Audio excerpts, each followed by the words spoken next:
Hello everyone, good morning, नमस्कार। 22 नवंबर 2022 और the Hindu news analysis में आपका स्वागत है। आज की जितनी भी इम्पोर्टेंट और एग्ज़ाम ओरिएंटेड न्यूज़ होगी वो इस वीडियो के थ्रू डिस्कस करेंगे। सबसे पहले बात करेंगे फ्रंट पेज पे जो इम्पोर्टेंट न्यूज़ है। अगर आप आज के द हिंदू के फ्रंट पेज को ऑब्जर्व करेंगे तो यहाँ पर कोई पर्टिकुलर एग्जाम ओरिएंटेड न्यूज़ नहीं है, जस्ट एक इन्फॉर्मेशन आपको देखने को मिलेगी। रेशन में तेलंगाना और गुजरात हाई कोर्ट्स के जो लॉयर्स हैं वो बेसिकली प्रोटेस्ट कर रहे हैं। प्रोटेस्ट क्यों कर रहे हैं कि वहाँ के कुछ जजेस का ट्रांसफ़र को लेकर कॉलेजियम ने रिकमेंडेशन किया है। इससे पहले भी हमने पढ़ा है कि कॉलेजियम सिस्टम क्या होता है।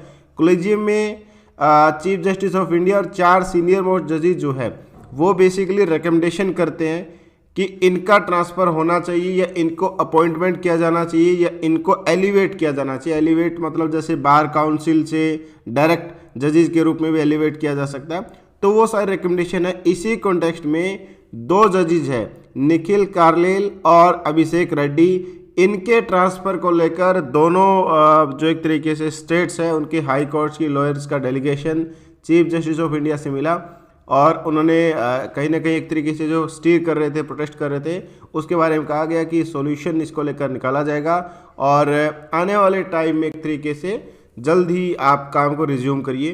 देखो, ये जो कॉलेजियम सिस्टम है इस पर क्वेश्चन जो है अभी से नहीं, बहुत पहले से लग रहे हैं और बहुत सारे क्वेश्चन भी इवन भारत सरकार की तरफ से भी एक पिटिशन फाइल करेगी जिसको एक्सेप्ट भी किया गया है कि चीफ जस्टिस ऑफ इंडिया या फिर इंडिया की सुप्रीम कोर्ट उसको हियर करने वाली है, रिव्यू करने वाली है कि क्या इंडिया के अंदर कॉलेजियम सिस्टम सही है। और इवन एक रिवाइवल पिटिशन भी रखी गई है जो 99 कॉन्स्टिट्यूशनल अमेंडमेंट था जिसमें नेशनल जुडिशियल अपॉइंटमेंट कमीशन को लेकर एक कॉन्स्टिट्यूशनल अमेंडमेंट हुआ था जिसको सुप्रीम कोर्ट ने स्ट्रक डाउन कर दिया था कि भाई इसमें जजेस के अपॉइंटमेंट में गवर्नमेंट की कोई रोल नहीं होना चाहिए।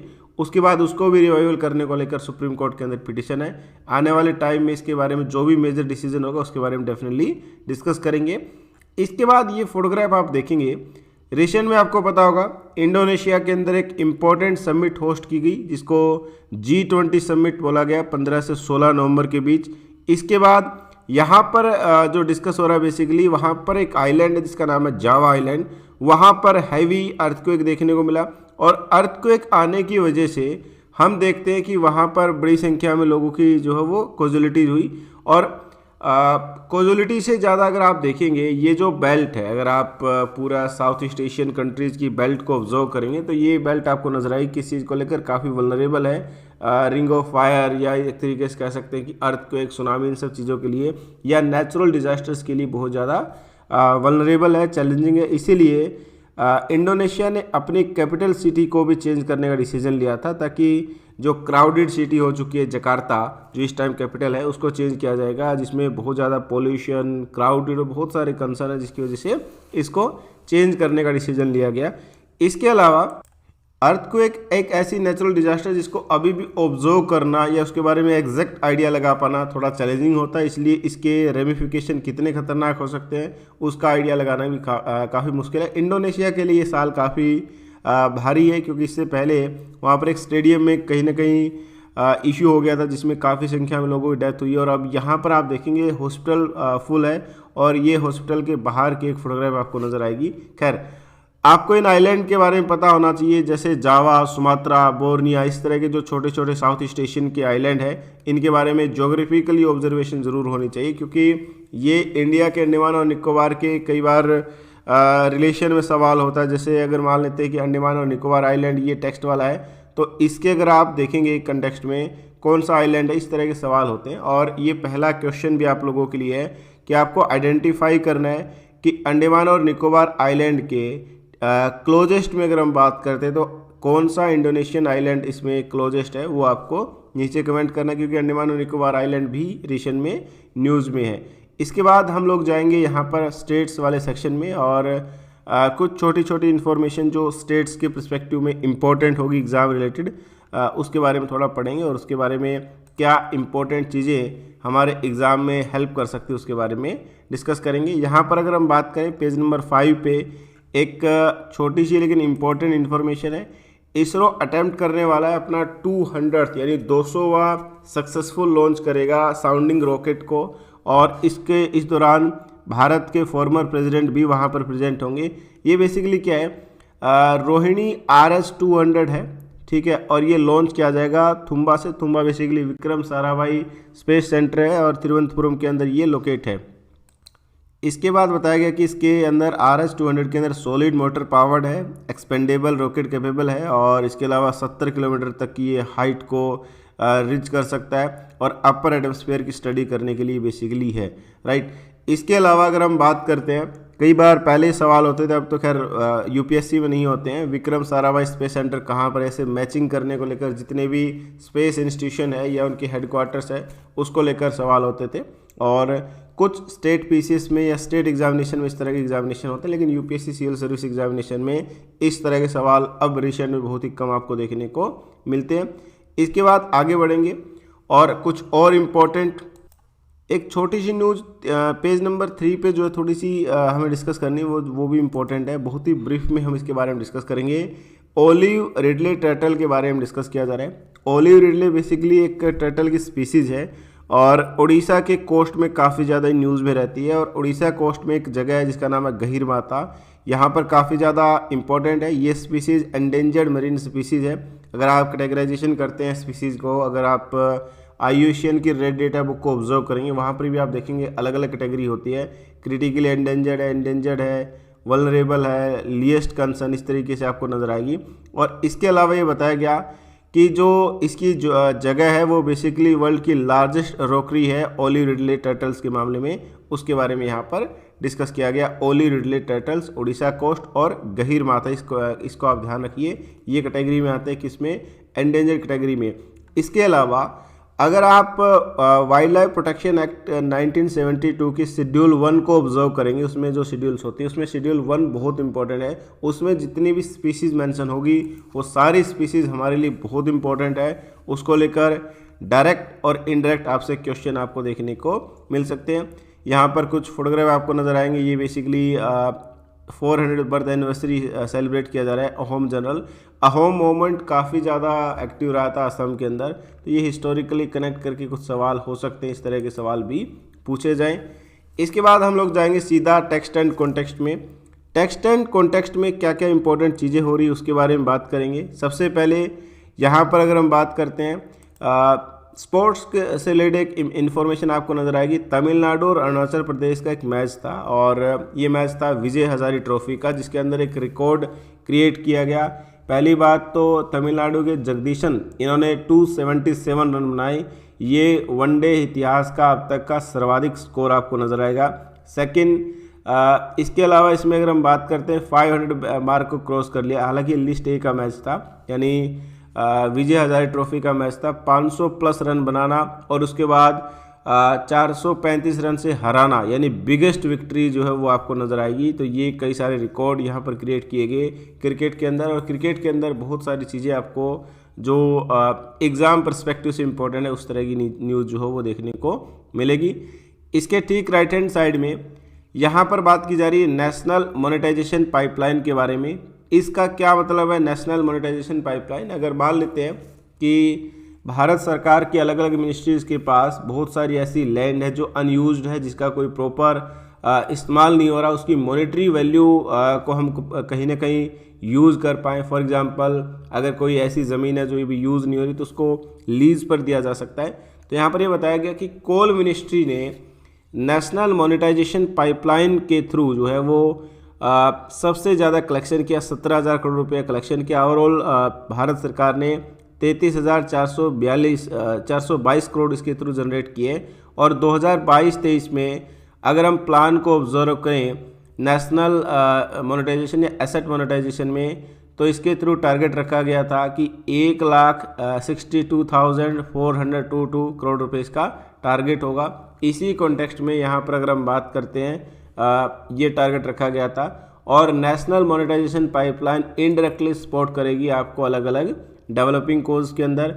इसके ठीक राइट हैंड साइड में बिल्कुल लास्ट वाली जो न्यूज़ है, दुनिया के सबसे लंबे समय तक शासन करने वाले रूलर्स में से एक बन गए हैं एक छोटी सी कंट्री अफ्रीकन कॉन्टिनेंट में। और अगर आप अफ्रीकन कॉन्टिनेंट को ऑब्जर्व करेंगे, मान लेते हैं ये अफ्रीकन कॉन्टिनेंट है, यहाँ से इस तरीके से तो यहाँ पर अगर आप देखेंगे तो ये कंट्री आती है इक्वेटोरियल गिनी, और ये कंट्री अगर हम बात करें इसमें कैमरून है, गैबोन, इनके बीच में आपको नज़र आती है। यहाँ पर अगर आप ज्योग्राफिकली देखेंगे इक्वेटोरियल गिनी जो है गैबोन और कैमरून के बीच में है, और यहाँ पर जो रूलर हैं वो सबसे लंबे समय तक शासन करने वाले हैं। इसके अलावा 1979 में कूप के थ्रू यानी मिलिट्री फोर्सेज के थ्रू एक तरीके से शासन हैंडओवर किया था, और उसके बाद हालांकि इलेक्शन करवाते हर 5 साल बाद, लेकिन इनकी विक्ट्री तय है, 90% से ज़्यादा वोट से जीत जाते हैं। तो वन साइडेड ये रूल कर रहे हैं। हालांकि इनडायरेक्ट वे में कह सकते हैं कि इलेक्शन भी करवा लेते हैं, लेकिन ये कभी हारे नहीं है, और 90% से ज़्यादा वोट का मतलब होता है कि बोगस वोटिंग यहाँ पर बहुत ज़्यादा होती होगी, तभी इस तरह की पॉसिबिलिटी है। खैर, इसके बाद टेक्स्ट एंड कॉन्टेक्स्ट में अगेन डिस्कस किया गया है कि new data protection bill different कैसे है, अलग कैसे है। अभी जो न्यू डेटा प्रोटेक्शन बिल आया, मैंने उसके बारे में पहले ही बताया था कि एक ड्राफ्ट रिलीज किया गया है, एक आइडिया दिया गया इस तरीके का एक बिल होगा। आने वाले टाइम में मैंने इसके बारे में पहले भी डिस्कस किया था, क्योंकि ये टॉपिक कई बार डिस्कस होगा, और जब पार्लियामेंट में डिस्कस किया जाएगा, जब एज ए बिल इंट्रोड्यूस किया जाएगा, तब हम इसके बारे में डिटेल में डिस्कस करेंगे। इवन अगर ये पार्लियामेंट पास करती है, यहाँ पर प्रेसिडेंट साहब साइन कर देते, तब ये एक्ट में जब बनेगा वो ज़्यादा इंपॉर्टेंट हो जाएगा। तो इन दोनों चीज़ों को जब अभी बजट सेशन के अंदर, इसके बाद ये वाला आएगा विंटर सेशन, और विंटर सेशन के बाद आएगा बजट सेशन। बजट सेशन में जो है वो डिस्कस किया जाएगा इसके ऊपर डिटेल में, तब डेफिनेटली हम इसके बारे में पढ़ेंगे। इसके बाद पेज नंबर 10 पे सबसे पहले राइट हैंड साइड में, बिल्कुल राइट हैंड साइड में एक इम्पॉर्टेंट चीज़ डिस्कस करेगी है, इंडियन आर्मी प्रोक्योर करेगी बैलिस्टिक शील्ड और बॉडी वर्न कैमराज को। यानी एक तरीके से जो फ्रंट में सोल्जर्स होते हैं, जो बहुत सारे ऐसे एंटी टेरर ऑपरेशन में पार्टिसिपेट करते हैं, उनके लिए ये बेसिकली होगी बैलिस्टिक शील्ड और बॉडी वर्न कैमरा। और यहाँ पर बताया गया कि 7000 बॉडी वर्न कैमरा होंगे, और 1612 बैलिस्टिक शील्ड के लिए कहीं ना कहीं इमरजेंसी प्रोक्योरमेंट जो है करने वाली है इंडियन आर्मी, और 2022 तक का एक तरीके से सबमिशन कर सकता है। यानी अगर कोई भी इंटरेस्टेड है, जैसे कोई कंपनी जो कंडीशन बताई जाती है उसमें से जो इंटरेस्टेड होगी वो कहीं ना कहीं 20 दिसंबर तक फॉलोअप कर सकती है। इसके अलावा ये मिलिट्री पुलिस को और राष्ट्रीय राइफल को कहीं ना कहीं हैंड ओवर किए जाएंगे, और जो लोग कहीं ना कहीं जो ऑफिसर हमारे काउंटर टेरर ऑपरेशन में पार्टिसिपेट करते हैं उनको प्रोवाइड की जाएगी। इसके अलावा ये बहुत हेल्पफुल होंगे ताकि कोजुलिटीज़ कम से कम हो, सोल्जर्स पर अटैक या उनके कह सकते हैं कि काउंटर अटैक जो हो सकते हैं उस तरह की कहीं ना कहीं पॉसिबिलिटी को रिड्यूस करता है, और इमरजेंसी फाइनेंशियल पावर के थ्रू ये कहीं ना कहीं अचीव किया गया। इंडियन आर्मी को पावर दी गई थी उरी सर्जिकल स्ट्राइक के बाद, बालाकोट एयर स्ट्राइक के बाद, और 2020 में चाइना के साथ जो स्टैंड ऑफ हुआ था कि आप 300 करोड़ रुपए तक का कोई भी वेपन सिस्टम प्रोक्योरमेंट कर सकते हैं बिना किसी क्लियरेंस का। आपको बहुत ज़्यादा फॉर्मेलिटीज़ की रिक्वायरमेंट नहीं है, आप उसको परचेज कर सकते हैं। ये जो कंटेंट खरीदा जाएगा इसमें 50% जो है वो इंडिजीनियस कंटेंट होना चाहिए, और 60 मंथ की वारंटी होनी चाहिए, 24 मंथ्स की हार्नेस पीरियड होना चाहिए। अलग अलग चीज़ें बताएगी, ये रिक्वेस्ट है, इसके बेसिस पर आप अप्लाई कर सकते हैं, वो चीज़ें बताई गई है। इसके अलावा कैमराज को लेकर क्या रिक्वेस्ट है कि लाइट कैमरा होना चाहिए, बैटरी बैकअप भी अच्छा होना चाहिए, बहुत सारी चीज़ें हैं जो इसके साथ अटैच करी गई है। तो इंडियन आर्मी अपने रिक्वायरमेंट के हिसाब से अपने आप को अपग्रेड कर रही है, और जिस तरीके से आज के टाइम पे टेररिस्ट अपने आप को मॉडर्नाइजेशन कर रहे हैं, उनको काउंटर करने के लिए भी उतना ही मॉडर्नाइजेशन की रिक्वायरमेंट है। तो उसी हिसाब से इंडियन आर्मी अपने सिस्टम को, अपने इंफ्रास्ट्रक्चर को अपग्रेड कर रही है, उसी के बारे में यहाँ पर ब्रीफ में डिस्कशन है। इसके बाद इसके अगर आप देखेंगे इस पेज पे एक इम्पॉर्टेंट न्यूज़ है, वो है इंडिया और यूएई के बायलैटरल रिलेशन के बारे में। यूनाइटेड अरब अमीरात इसके फॉरेन मिनिस्टर इंडिया के अंदर आने वाले हैं, और ये फॉरेन मिनिस्टर अगर हम बात करते हैं इंडिया में आगे किन किन एरियाज़ पर डिस्कस होगा, डेफिनेट सी बात है जब फॉरेन मिनिस्टर आएंगे तो इंडिया के फॉरेन मिनिस्टर से बातचीत होगी। इनके अलावा अगर हम बात करें, एक तो रेगुलर कंसल्टेशन की मीटिंग है, दोनों अपने बायलैटरल ग्लोबल इश्यूज़ पर डिस्कशन करेंगे। रीशन में अगर हम बात करें, फरवरी 18 को भारत और यूएई ने एक लैंडमार्क एग्रीमेंट साइन किया था, कॉम्प्रिहेंसिव इकोनॉमिक पार्टनरशिप एग्रीमेंट।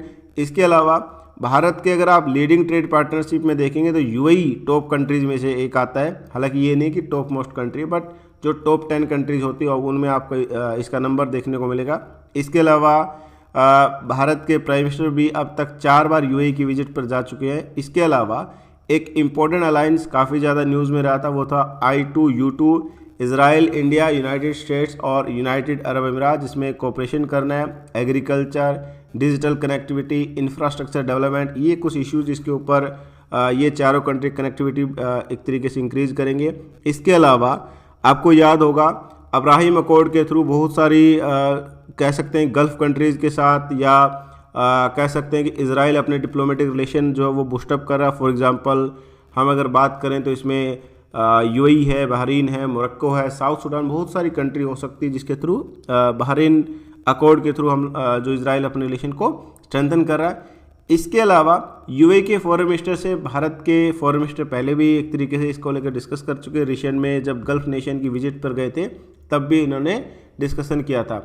अब आप लोगों के लिए एक इंटरेस्टिंग सा सवाल है, जब हम यूएई के बारे में बात करें और यूएई की अगर आप फुल फॉर्म को देखेंगे तो इसको बोला जाता है यूनाइटेड अरब अमीरात्स, है ना। पहला सवाल ये है कि जो अमीरात्स होते हैं ये बेसिकली क्या है। अमीरात को अगर आप इंडियन कॉन्टेक्स्ट में अगर आपको सिंप्लीफाई करना हो, समझाना हो, तो अमीरात को क्या बोलेंगे, और यूएई के अंदर टोटल नंबर ऑफ अमीरात्स कितने हैं ये आपको नीचे कमेंट करना है। इसके बारे में आपको नीचे कमेंट सेक्शन में इसको फैक्चुअली एक तरीके से आंसर करना है कि क्या डिफरेंस है बेसिकली इस पूरे सिनेरियो के बीच में। खैर आगे बढ़ेंगे। नेक्स्ट पेज जनरली मैंने पहले ही बताया था कि इसके ठीक अगला पेज जो होता है वो पॉलिटिकल न्यूज़ को ज़्यादा कवर करता है कि इस पॉलिटिकल पार्टी का क्या ओपिनियन है, अलग अलग चीज़ें जो कंटिन्यू है, इलेक्शन चल रहा है वो सारी चीज़ें भी होती है और बहुत सारी चीज़ें आपको देखने को मिलेगी। पॉलिटिकल न्यूज़ बहुत ज़्यादा हमारे लिए इम्पोर्टेंट नहीं है, उसका रिलेशन नहीं है हमारे एग्जामिनेशन से इतना, जो डे टू डे पॉलिटिक्स होती है।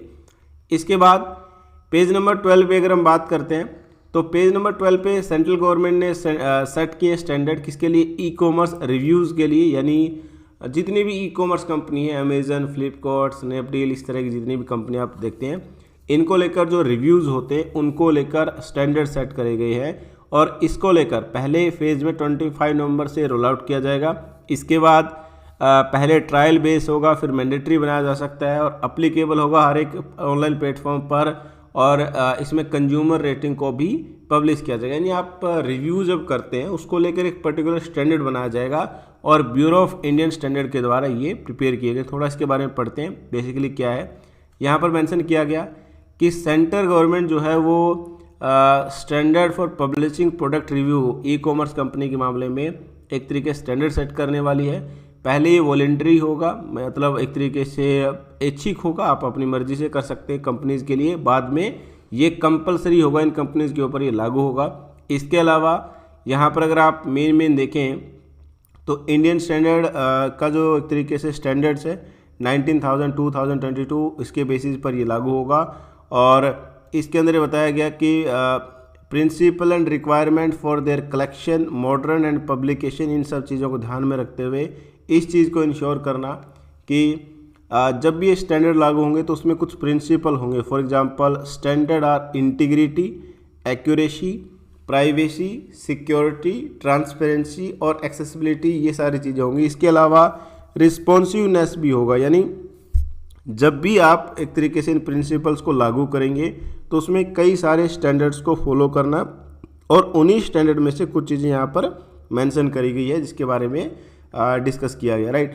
और आने वाले टाइम में इसको कहीं ना कहीं इम्प्लीमेंटेशन करने के बारे में डिस्कस है। इसी चीज़ को लेकर यहाँ पर भी ओवरऑल एक कहा गया कि हम लोग 25 नवंबर से रोल आउट करेंगे और आने वाले टाइम में इसको लेकर एक प्रॉपर फैसिलिटीज़ एक तरीके से कह सकते हैं कि पूरी डिटेल्स भी आपको अवेलेबल होगी कि किस तरीके से आपको रिव्यू करना है। उसमें कुछ चीज़ें मेंशन करेगी, इनको आपको फॉलो करना है। इसके बाद यूनियन हेल्थ मिनिस्ट्री की तरफ से देश की पहली सुसाइड प्रिवेंशन पॉलिसी को लॉन्च किया गया है।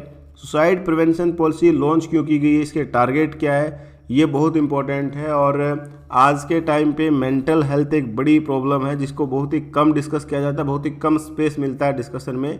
लेकिन आज के टाइम पे न केवल इंडिया के लेवल की पूरी दुनिया के लिए जिस तरीके से चैलेंजिंग फेज रहे हैं, ये बहुत इंपॉर्टेंट और अर्जेंट कह सकते हैं कि ये प्रॉब्लम को सॉर्ट आउट करना बहुत इंपॉर्टेंट है।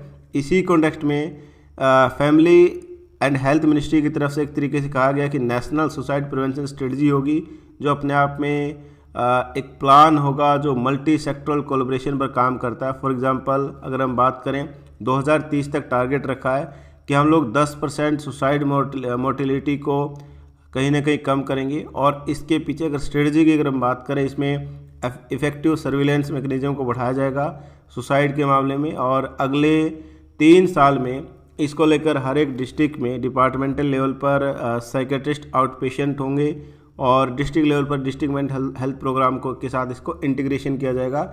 इसके अलावा स्कूल एजुकेशन के अगर आप देखते हैं सिलेबस के अंदर भी इसको इंक्लूड किया जाएगा अगले प्लान्स में। और 2030 तक की स्ट्रेटजी ये है कि हम इंडिया के अंदर इसमें जो सुसाइड के केसेस है उसको रिड्यूस कर पाए और जो स्ट्रेस को लेकर जो अलग अलग इश्यूज़ है वो सारी चीज़ें हम लोग इसमें सॉर्ट आउट करें। ये कोलैबोरेटिव एफर्ट्स होगा, ऐसा नहीं कि केवल मिनिस्ट्री का काम है, इसमें बहुत सारे सेक्शन ऑफ सोसाइटी कनेक्ट होंगे और उसके बाद कोलैबोरेटिव एफर्ट्स होगा। इसमें इंडिविजुअल होगी, कम्युनिटी होगी। और इसके अलावा इंडिया के अंदर जो डेटा दिया गया कि भाई भारत के अंदर 1 लाख जो लाइव्स है वो हर साल सुसाइड की वजह से सुसाइड की वजह से समाप्त हो जाती है। और 1 लाख बहुत बड़ा नंबर है और इसमें बड़ी संख्या में 15 से 29 साल के लोग हैं जो यंग हमारी क्रीम जिसको बोल सकते हैं युवा पीढ़ी, वो कहीं ना कहीं इसके चपेट में आते हैं। तो ये एक बहुत बड़ा नंबर है। और पिछले 3 सालों में सुसाइड रेट जो है वो 10.2% से लेकर 11.3% तक इंक्रीज हुआ। यानी 1 लाख पॉपुलेशन में बड़ी संख्या में लोग 10 से 11 लोग ऐसे हैं जो कहीं ना कहीं सुसाइड कर लेते हैं। तो इस नंबर को रिड्यूस करना है। इसके पीछे कई सारी प्रॉब्लम है, फैमिली प्रॉब्लम है, इलनेस है, ये कहीं ना कहीं इसमें इश्यूज़ होते हैं। खैर जो भी इश्यूज़ हो सॉर्ट आउट करना ज़रूरी है और उसको लेकर ministry of health and family welfare की स्ट्रेटजी है कि आने वाले टाइम में और अगले 8-7 सालों में या 2030 तक एक टारगेट रखा गया कि इसके अंदर रिडक्शन लेकर आना है। क्योंकि अभी जिस यंग पॉपुलेशन में सबसे बड़ी प्रॉब्लम है उनको सॉर्ट आउट करना बहुत ज़रूरी है। और मेंटल हेल्थ को या स्ट्रेटजी को हमें अपग्रेडेशन रखना पड़ेगा ताकि अगर हम बात करें इसमें इस तरह के चीज़ों को कहीं ना कहीं चेंज किया जा सके। और वो चीज़ें बदलेंगी तभी जब कोलैबोरेटिव एफर्ट्स होगा, जिसमें सरकार जितने भी सिविल सोसाइटी उनके थ्रू एफर्ट्स किए जाएंगे, तभी ये चीज़ें पॉसिबल होगी। इसके बाद आगे बढ़ते हैं। इसके बाद वर्ल्ड अफेयर की अगर हम बात करते हैं तो वर्ल्ड अफेयर में एक इम्पोर्टेंट न्यूज़ आपको नज़र आएगी। कतर और चाइना के बीच में एक एग्रीमेंट हुआ है और बेसिकली वर्ल्ड का लॉन्गेस्ट गैस सप्लाई एग्रीमेंट है ये है। 27 ईयर तक नेचुरल गैस सप्लाई करेगा कतर चाइना को। और आज के टाइम पे जब यूरोपियन कंट्री स्ट्रगल कर रही है किस चीज़ को लेकर कि नेचुरल गैस पर जो उनकी डिपेंडेंसी थी रशिया के ऊपर, वो कहीं ना कहीं स्ट्रगल कर रही है सर्वाइव करने को लेकर इस सिनेरियो में, और ह्यूज इन्फ्लेशन देखने को मिलती है। इस दौरान चाइना का ये एग्रीमेंट डेफिनेटली गेम चेंजर हो सकता है। और इसके पीछे यहाँ पर कतर ने बताया कि आज के टाइम पे चाइना, जापान और साउथ कोरिया इनमें डिमांड बढ़ी और चाइना की क्योंकि पॉपुलेशन भी अच्छी खासी है, तो इस कॉन्टेक्स्ट में यहाँ पर ये एग्रीमेंट इन दोनों कंट्रीज़ को एक साथ जो है कनेक्ट करेगा। खैर Qatar, Kuwait, Bahrain, Oman, Saudi Arabia, UAE, ये जो मेजर कंट्री है गल्फ कोऑपरेशन काउंसिल की, ये कंटिन्यू न्यूज़ में है और इसको लेकर सवाल हो सकते हैं क्योंकि आज के टाइम पे बहुत सारी वजह से, चाहे वो नेचुरल गैस को लेकर हो, ऑयल प्रोडक्शन को लेकर हो, इसके अलावा फीफा वर्ल्ड कप को लेकर हो, बहुत सारी चीज़ें जिसकी वजह से कंटिन्यू न्यूज़ में है। इसके अलावा यहाँ पर कोई पर्टिकुलर न्यूज़ नहीं है, लेकिन एक ज्योग्राफिकल क्वेश्चन के लिए एक न्यूज़ है, वो है कजाकिस्तान के अंदर जो प्रेसिडेंट हैं वो रिटर्न कर रहे हैं, वापस वहाँ पर इलेक्ट होकर आए हैं और टोकायेव इनको दोबारा से प्रेसिडेंट बनना इनका निश्चित है। आप लोगों को आइडेंटिफाई करना है, कजाकिस्तान एक इम्पॉर्टेंट सेंट्रल एशियन कंट्री है। कजाकिस्तान के बारे में ऑब्जर्व करिए, कजाकिस्तान की नेबरिंग कंट्री कौन कौन सी है और क्या कजाकिस्तान के आसपास कोई इंपॉर्टेंट ज्योग्राफिकल प्लेस है, ये भी आपको आइडेंटिफाई करना और नीचे कमेंट करना है। इसके बाद लास्ट पेज जो होगा वो होगा बिजनेस सेक्शन या इकोनॉमी का पेज है। इसके अंदर कुछ छोटी छोटी चीज़ें मेंशन करेगी। फॉर एग्जांपल यहाँ पर मेंशन, क्योंकि 2023 का जो बजट है वो आएगा 1 फरवरी 2023 को, लेकिन उससे पहले कंसल्टेशन शुरू होता है। इंडस्ट्रियल बॉडी जो होती है वो कंसल्टेशन करती है, गवर्नमेंट कंसल्टेशन करती है कि किस तरीके से बजट होना चाहिए। तो अलग अलग क्योंकि सेक्टर से डिस्कस किया जाता है, तो इंडस्ट्री ने कहा कि बजट के अंदर डिमांड को बूस्टअप करने को लेकर हमें काम करना पड़ेगा, क्योंकि आज के टाइम पे ग्लोबल स्लोडाउन, पूरी दुनिया में स्लोडाउन जैसी चीज़ें देखने को मिल रही है। इसके अलावा यहाँ पर ये बताया गया कि हमें इंफ्रास्ट्रक्चर और क्लाइमेट चेंज पर फोकस करना होगा, इनकम टैक्स बर्डन को रिडक्शन करना होगा और इंपोर्ट ड्यूटी को कट करना पड़ेगा अगर हमें इंडस्ट्रियल प्रोडक्शन को बूस्टअप करना है। इसके अलावा रेटिंग एजेंसीज की चीज़ें आती है, रेटिंग एजेंसी ऑब्जर्व करती है। फॉर एग्जांपल डेली मैंने पहले ही बताया था कि अलग अलग रेटिंग एजेंसीज का अलग अलग ऑब्जर्वेशन होता है। जैसे क्रिशियल एक रेटिंग एजेंसी है, उन्होंने बताया कि इंडिया की जीडीपी 7% के आसपास रह सकती है और इसके पीछे एक बड़ा रीज़न है कि ग्लोबल स्लोडाउन देखने को मिल रहा है। तो कुछ फैक्टर्स के बेसिस पर ये चीज़ें ऑब्जर्व की जाती है। इसके अलावा चाइना के बारे में स्टेटमेंट दी गई कि चाइना के फियर की वजह से चाइना में अभी भी कोविड आउटब्रेक है, यूएस में कंसर्न है, इन सब चीज़ों की वजह से ऑयल के जो प्राइसेस है इंटरनेशनल मार्केट में वो कम हुए हैं, राइट। तो इसी के बारे में डिस्कस है। तो आज के द हिंदू को थोड़ा शॉर्ट रखेंगे क्योंकि जितनी इम्पोर्टेंट न्यूज़ है वो कवर करी गई है और कुछ न्यूज़ ऐसी होती है जो कंटिन्यू रिपीट में होती है या जिसका भी कोई कंक्लूजन नहीं निकला, तो उसके बारे में डिटेल में जब कंक्लूजन निकल जाएगा तब उसमें डेफिनेटली डिस्कस करेंगे। तो टाइमिंग डिपेंड करेगी कंटेंट की रिक्वायरमेंट क्या है उसके ऊपर। तो फिलहाल द हिंदू न्यूज़ एनालिसिस में इतना ही, और जो सवाल पूछेंगे कोशिश करिए कि उसका जवाब आप नीचे कमेंट सेक्शन में करें। थैंक यू, जय हिंद।